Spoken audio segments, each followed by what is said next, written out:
Machafuko yamezidi kuongezeka. Marekani imetoa onyo kali kwa Israeli kupitia Rais Donald Trump. Onyo hili linahusu mpango wa Israeli wa kutoa ukanda wa West Bank.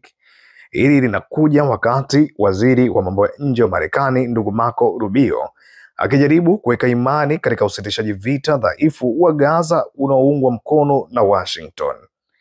Kauli hii ya Trump ilitolewa kwa jarida la Time mnamo Oktoba 15, siku chache tu baada ya makubaliano ya kusitisha mapigano ya Gaza aliyosimamisha kuanza kutumika, lakini kauli hizo zimechapishwa rasmi siku ya jana Alhamisi.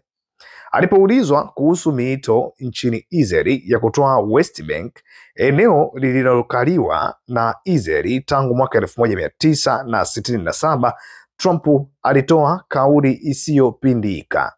Haitatokea kwa sababu nimetoa neno langu kwa nchi za Kiarabu. Aliongezea akisisitizia, akitishia waziwazi Israeli itapoteza uungwaji mkono wake wote kutokea Marekani ikiwa jambo hili litatokea.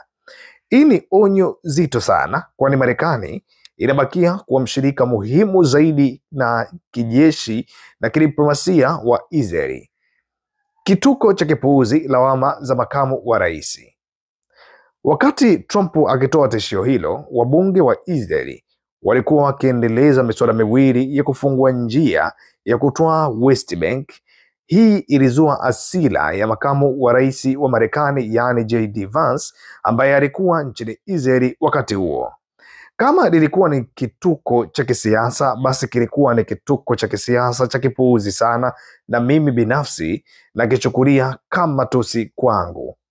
Vance alisisitiza kwamba West Bank haitatawaliwa, ikithibitisha kwamba huo utaendelea kwa msimamo rasmi wa utawala wa Trump. Lakini waziri wa mambo ya nje wa Marekani ndugu Marco Rubio naye alikuwa ameshaonya kuwa miswada hiyo inatishia kusitisha vita kwa muda mfupi huko Gaza.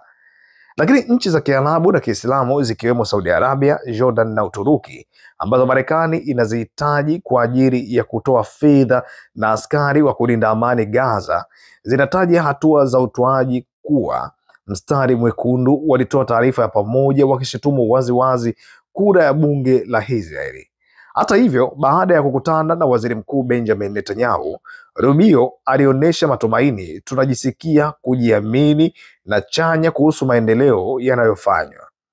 Netanyahu aliibuka haraka na kujibu, akiepuka mvutano na Washington, akimtaja Rubio kuwa rafiki wa ajabu wa Israeli na kusema ziara hizo mfululizo za viongozi wa Marekani ni sehemu ya mduara wa uaminifu na ushirikiano. Licha maneno matamu ya Netanyahu, kitendo cha Marekani kutishia hadharani kuzuia msaada wake ikiwa Israeli itashinikiza utoaji kinaonyesha kuwa West Bank imekuwa kitovu cha shinikizo kubwa katika juhudi za Marekani za kuleta amani na utulivu katika Mashariki ya Kati.